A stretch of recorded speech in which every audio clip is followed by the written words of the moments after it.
Assalamualaikum warahmatullahi wabarakatuh. Bertemu kembali di channel Siswaku Cerdas. Video kali ini akan membahas materi kimia kelas 11 SMA dengan judul Menghitung delta H berdasarkan hukum Hess. Mari kita simak video selengkapnya. Tentu masih ingat bukan, cara menghitung perubahan entalpi ini ada dua cara. Yang pertama dengan perhitungan. Bisa menggunakan data perubahan entalpi pembentukan standar, bisa menggunakan hukum Hess, dan bisa menggunakan data energi ikatan. Sedangkan cara yang kedua adalah melalui percobaan di laboratorium menggunakan alat yang disebut dengan kalorimeter. Khusus untuk video kali ini, kita akan membahas menghitung perubahan entalpi atau delta H ini menggunakan hukum Hess. Menurut hukum Hess, perubahan kalor pada suatu reaksi tidak bergantung pada jalannya reaksi, tetapi bergantung pada keadaan awal dan keadaan akhir reaksi. Aplikasi hukum Hess bisa dengan menggunakan diagram siklus, bisa dengan diagram tingkat energi, dan bisa menggunakan data reaksi. Mari perhatikan satu persatu aplikasi hukum Hess berikut ini. Aplikasi hukum Hess yang pertama yaitu dengan diagram siklus. Perhatikan reaksi pembakaran karbon berikut ini.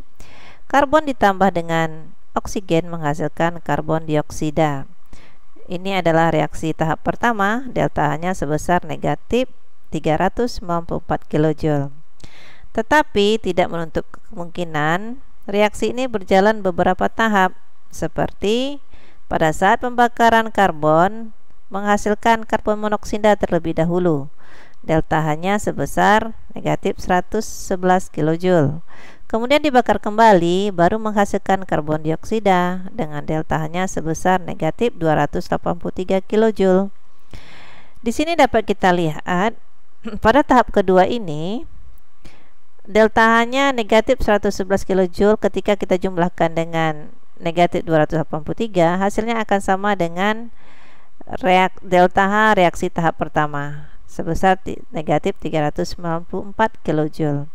Jadi inilah yang dimaksud oleh Hess, bahwa perubahan entalpi itu hanya bergantung kepada keadaan awal atau reaksi awal dan reaksi akhirnya saja, tidak tergantung kepada proses terjadinya reaksi.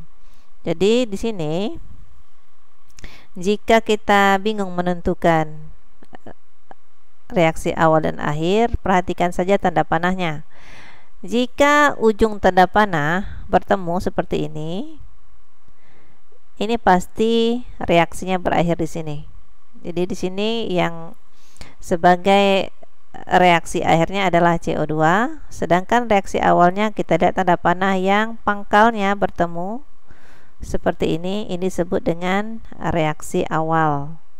Jadi jika kita buat perumpamaan, untuk tahap pertama kita buat delta H1, reaksi tahap kedua kita buat delta H2, dan reaksi tahap ketiga kita buat delta H3. Maka akan ada saling berhubungan.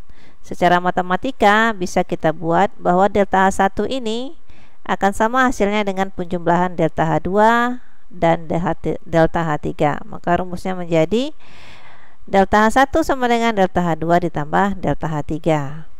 Untuk lebih memahaminya, coba kita perhatikan contoh soal berikut ini. Di sini ada reaksi pembakaran dari sulfur menghasilkan SO3. Di tahap awal, delta H-nya sebesar negatif 790 kJ. Kemudian di tahap kedua menghasilkan SO2 terlebih dahulu. Delta H-nya adalah negatif 593 kJ. Kemudian dibakar kembali baru menghasilkan SO3, delta H-nya sebesar X kJ. Jadi yang ditanya di sini adalah berapa harga X. Nah, di sini cara menjawabnya biar mudah. Perhatikan tanda panahnya. Di sini dapat kita lihat SO3 adalah reaksi akhir, yang sebagai reaksi awalnya adalah 2S ditambah dengan 3O2. Jadi tanda panah yang berlawanan arah jarum jam hasilnya akan sama dengan yang searah dengan jarum jam. Jadi di sini yang searah jarum jam cuman delta H1. sedangkan yang berlawanan jarum jam adalah delta H2 dan delta H3. Maka kita buat persamaan matematika yang terlebih dahulu, bahwa yang searah jarum jam akan sama dengan yang berlawanan dengan jarum jam. Jadi di sini delta H1 yang searah jarum jam sama dengan delta H2 ditambah dengan delta H3. Setelah dapat persamaannya, baru kita masukkan harga delta H-nya. Untuk delta H1 adalah negatif 790 sama dengan delta H2 nya adalah negatif 593 ditambah dengan delta H3. Ini yang ditanyakan. Setelah itu baru kita jumlahkan, kita pindah posisi dari negatif menjadi positif. Hasilnya adalah sebesar negatif 197 kJ.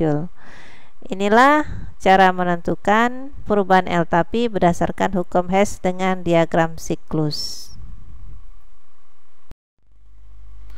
Aplikasi hukum Hess yang kedua yaitu menggunakan diagram tingkat energi. Di sini dapat kita lihat pembakaran 2 karbon dengan oksigen menghasilkan 2 karbon dioksida. Ini adalah reaksi tahap pertama. Sedangkan di tahap kedua terbentuk terlebih dahulu karbon monoksida, deltanya adalah delta H2, baru terbentuk lagi CO2, deltanya adalah delta H3.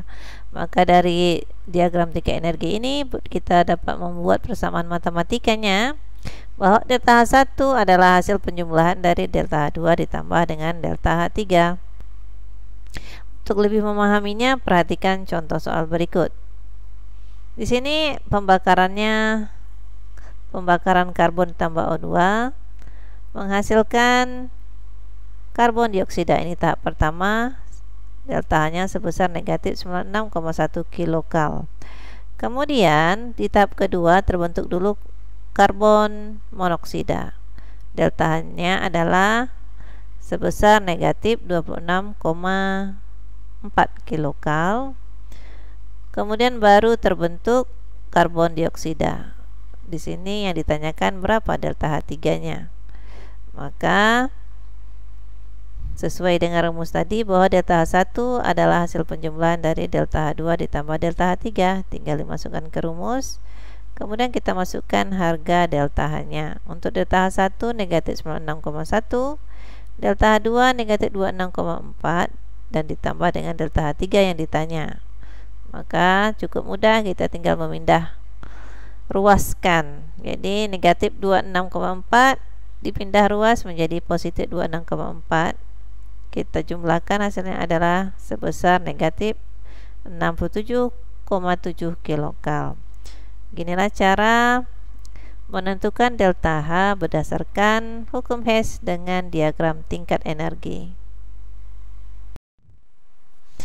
Aplikasi hukum Hess yang ketiga itu dengan data reaksi. Jadi coba perhatikan contoh berikut ini. Hitunglah entalpi reaksi pembakaran gas SO2 jika diketahui reaksinya sebagai berikut. Reaksi pertama, S ditambah dengan O2 menghasilkan SO2, deltanya adalah negatif 296,9 kJ. Reaksi kedua, 2S ditambah dengan 3O2 menghasilkan 2SO3, deltanya adalah negatif 790 kJ.